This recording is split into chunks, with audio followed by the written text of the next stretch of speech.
Olá pessoal, tudo bem com vocês? Hoje estou aqui para mais uma aula de Geografia e hoje nós vamos aprender, vocês vão aprender a divisão regional do Brasil. Vocês lembram que na aula passada eu expliquei para vocês sobre o Brasil em regiões, então que os governos tiveram que dividir, né, aquele território para que não ficasse assim muito atarefado para eles governar. Então foi assim, por isso que foi dividido em regiões, certo? O território em regiões para ficar melhor em administrar.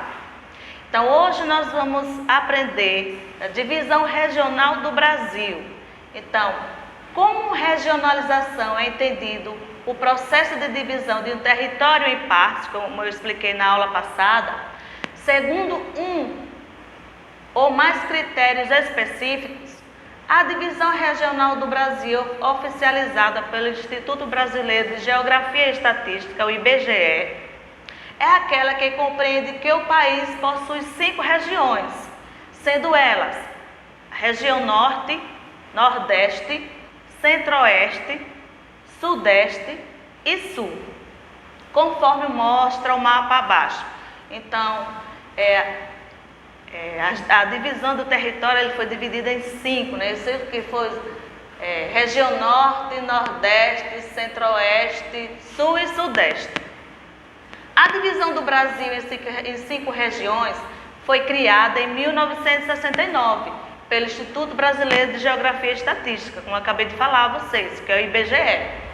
Antes disso, em 1967, o geógrafo brasileiro Pedro Geiger já havia proposto uma outra divisão regional do país em 3 regiões geoeconômicas ou complexos regionais. Ela se baseia no processo histórico de formação do território brasileiro, levando em conta especialmente os efeitos de industrialização. Dessa forma, ela busca refletir a realidade do país e compreender seus mais profundos contrastes. Então, ele foi dividido para saber, né, a desigualdade social no Brasil, para saber como trabalhar aqueles contrastes naquelas regiões. E são 3 as regiões geoeconômicas: regiões Amazônia, o Centro-Sul e o Nordeste. Então a divisão regional está aí, como vocês estão vendo no mapa, e o IBGE, a região Norte, que faz parte da Amazônia, a região Nordeste, a região Centro-Oeste, que é essa aqui amarela, a região Sudeste e a região Sul. Pode passar. Alguns aspectos físicos podem ser destacados em cada região. Na região Norte, há a predominância do clima equatorial e da floresta amazônica, com um relevo marcado por baixas temperaturas, por baixas altitudes. A região Nordeste é a de maiores variações naturais e, por isso, é dividida em 4 sub-regiões, que são a Zona da Mata, que é faixa litorânea próxima ao Oceano Atlântico, o Agreste, que é a área de transição entre a Zona da Mata e o Sertão. Então, as sub-regiões da região Nordeste são a Zona da Mata, que é essa aqui do litoral, o Agreste, logo em seguida, o Sertão, que é de amarelo, e o Meio Norte. Então, o Meio Norte, ele limita-se com a floresta amazônica. O clima predominante é o tropical, com suas variações com o semiárido no sertão. A região Centro-Oeste, o relevo de planaltos e chapadas, com clima tropical predominante e vegetação de cerrado, além da presença de uma grande planície inundada, onde encontramos o Pantanal. As sub-regiões que eu acabei de explicar para vocês, vou mostrar aqui para vocês, o sertão, o clima é semiárido, o mais seco do Brasil, com 2 a 3 meses de chuva por ano. A vegetação é a caatinga, com plantas adaptadas à falta de água, como os cactos.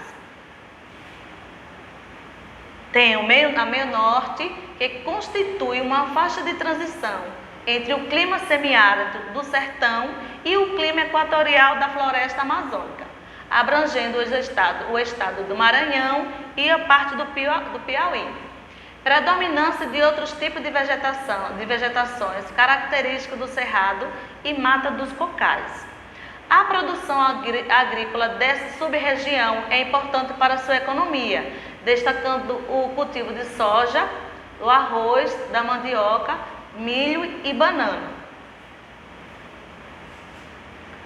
A sub-região agreste possui uma área de transição entre a zona da mata e o sertão, apresenta trechos úmidos no litoral, áreas de floresta tropical e mais secos no interior, que são as áreas da Caatinga.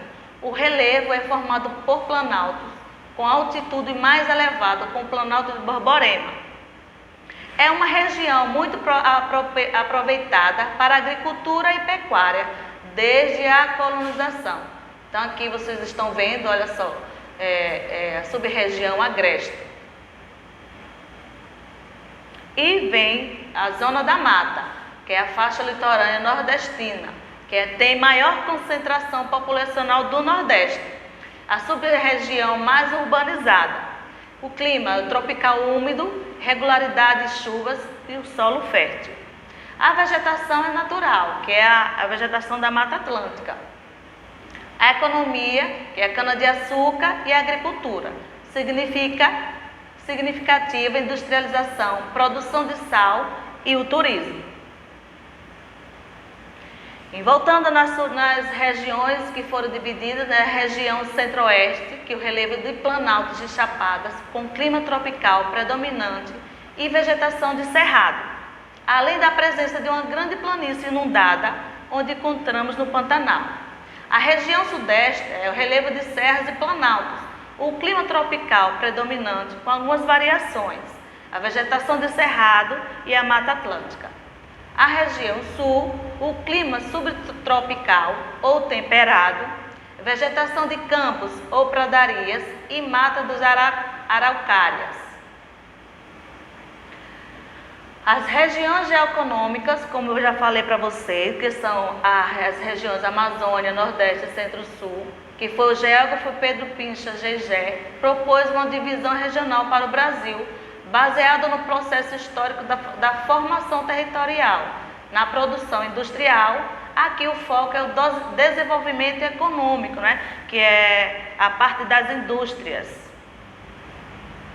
A Amazônia tem a predominância de atividades econômicas, pertencente ao setor primário da economia. O setor primário da economia, ele vem a agricultura, a pecuária, o extrativismo vegetal e o mineral. Já na região nordeste é mais diversa. No meio norte predomina o extrativismo vegetal, em especial a babaçu e a carnaúba. E há também o desenvolvimento da agricultura. O agreste e o sertão desenvolve a agropecuária e a zona da mata com a extração de petróleo, que é o recôncavo baiano. A indústria, a agricultura comercial e serviços diversos nas áreas urbanas, incluindo o turismo bastante desenvolvido. Então, gente, as regiões geoeconômicas, ela foi em 1967, o geógrafo Pedro Pincho Gegé propôs uma divisão regional do Brasil, pautadas em critérios históricos e econômicos. As regiões geoeconômicas ou complexos regionais são apenas três, que são Amazônia, Nordeste e Centro-Sul. Essas regiões não coincidem com os limites territoriais dos estados. A exemplo do Mato Grosso, que tem parte na Amazônia e parte no Centro-Sul, e de Minas Gerais, cuja porção norte do estado está inserida no Nordeste. O Centro-Sul corresponde à região com maiores índices de urbanização, que são a industrialização e o desenvolvimento econômico, além de concentrar boa parte da população brasileira e das atividades econômicas de todos os setores. Corresponde também à reunião das administrativas Centro-Oeste, Sudeste e Sul. Então, gente, está chegando aqui o nosso fim da nossa aula. Então, faça suas atividades no capricho e até a próxima aula. Tchau!